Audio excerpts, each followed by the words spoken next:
Hey everyone, this is Keith Scott from out in Sydney, Australia. I'm one of the voices of Bullwinkle J. Moose. It's time to watch Relentless and Unstoppable. And so give it up for your main hosts, Douglas Kenny and Andy McPhee. Hey everybody, this is Doug Kenny and welcome to Relentless and Unstoppable. We have another amazing guest coming on the channel today, so please hit like and subscribe. And after this episode, please stay tuned to the RNU channel for more amazing guests. Let's get this on! Hey everybody, how you doing?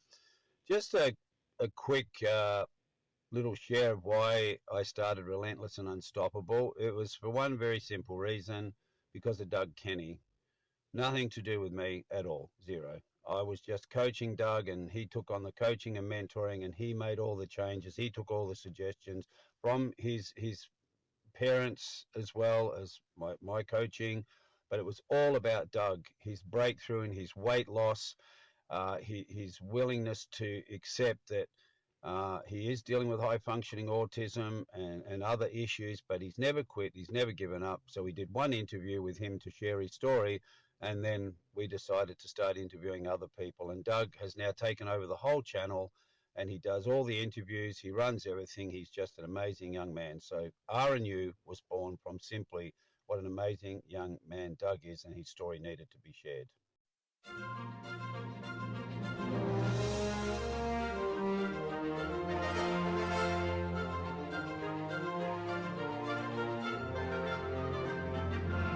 You know?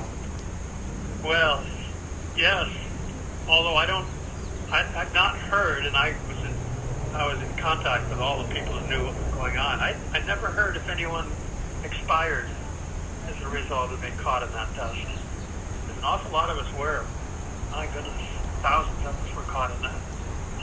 Yeah, I did read online when doing research about it that there were a few people that had cancer from the smoke in the years afterwards, and so when Yes, absolutely, yes, quite a few. And so there were some that died, and then they were added to the death toll, even though it had been like 10, 20 years later, I believe. Yes, you're correct. Yes. So, did you know about Osama bin Laden and Al-Qaeda before the attacks, or no? I did not, no. But my best friend, who was in charge of security, he knew about them. And about 6 weeks previous, Silverstein Properties, which is a private realtor, won the bid for a 99-year lease to run the World Trade Center. And they hired a retired FBI agent who was very familiar with Osama bin Laden. And everyone thought he was crazy. But turns out he was right on the mark. So there were plenty of people that knew of him. But no, I didn't learn any of this until after the fact. Yeah. What was your reaction when you heard that he was later killed after that 10-year manhunt? Well, my reaction was, well, it was his time to die. Mm-hmm. I didn't have any emotion one way or the other. Yeah. I was a young kid at the time when I heard about him being shot, and I just sort of was like, ding dong, the witch is dead. That's a great song. Yeah. Yes, well, you're right. Yep, he's gone. So he got his comeuppance, as they say. Yeah. And what was your reaction when his deputy, Ayman al-Zawahiri, was killed? Same thing? Same. I'm not emotional about death. I don't hold a grudge against any of these things that happen. Yeah. Because life, we've got to carry on with life. We can't worry about everything that's going on that I have no control over. So I just try to control my own emotions, my own thinking, so that I can try to think as clearly as I can and act as rightly as I can, and carry on. Yeah, I know what you mean. So it was a good thing, though, that Amon wasn't really able to do much with Al-Qaeda, because really all he did compared to Osama bin Laden was just send threatening videos without ever acting on them. You know what I mean? Yes, yeah, he was just threatening everyone. Yeah, that's all he really did with it. Yeah. Yes. So, what did you do after the attacks? Well, I was, everyone was, there was no taxis, no buses, no nothing going on in Manhattan. They closed Manhattan down to all transportation. Any vehicles going in, going out, tunnels were closed, all the bridges were closed. So I was walking north. I had friends that lived up in Midtown, which is a couple of miles walk. So once the dust cleared sufficiently, I stepped out of that back door of the deli. He said, "No, Doug, I was going to head back to the World Trade Center," which was west. And just as I put my foot down to turn to go back to the World Trade Center, again, that little voice told me to keep walking east, which I did. And I eventually found my way to the Bowery, which turns into 3rd Avenue. There were just thousands and thousands of people walking north. And when they got to the Brooklyn Bridge, many of them went over the Brooklyn Bridge into Brooklyn. And people would, the further away I got from the World Trade Center, the more of an anomaly I became.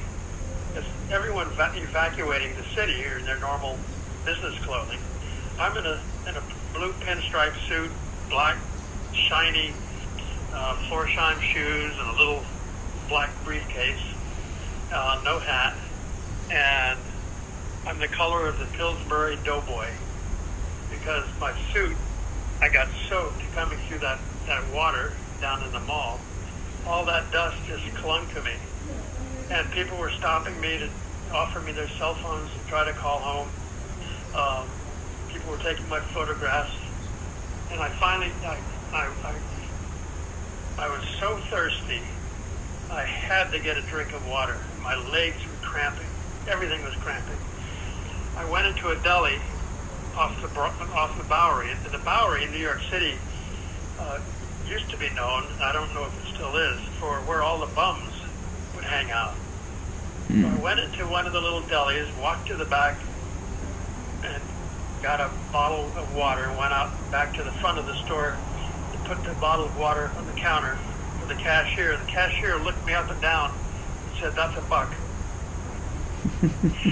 Everybody was giving out free water and juice and sandwiches, and he says, "That's $1." Well,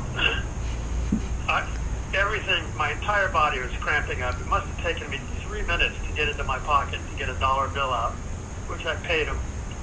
Went outside, leaned against his little store, and just slumped down and sat on the sidewalk, drinking that bottle of water. What a look. Well, looking back on it, well after the fact, he probably thought I was just another bum looking for a free handout. And so, I couldn't hold it against him. He was a businessman running his little business. But, so then I finally took everything I had to stand up and continue walking north. And I got to my friend's building up in Midtown, rang their doorbell, and the lady of the house came down and looked me up and down and just started to laugh. It was a contagious laughter because my sight was so bizarre. And I started laughing and it broke the tension. And so they brought me in. I sat down in front of the television, and that's the first time I became aware of how big this whole thing was. Yeah. I couldn't take my eyes off of it. That must have been an hour later. I asked them if I could use their shower, and did they have any clothes I could put on. So they did. They loaned me their shower and soap, and they brought out some shorts that fit, and served me lunch. And when the train started running again late in the afternoon, I worked my way to Grand Central Station and hopped on the train to get to my home, and my wife was with the wife of the security director. I knew she'd be there, so I drove there and parked, and she saw me walking across the yard. She had no idea if I was dead or alive. And she ran down, she was 5 foot, probably 5'5", 5'4" inches, 112 pounds. And she came running across, flew through the air, and smashed into me. I thought I was gonna die again, but I survived. It was the loveliest hug I ever had. That's really amazing, man. Gee, that's all we have for Relentless and Unstoppable. So tune into the next episode to hear more amazing stories from amazing guests. This is Keith Scott from Sydney, Australia, saying so long, and I'm smarter than the average bear. Gee.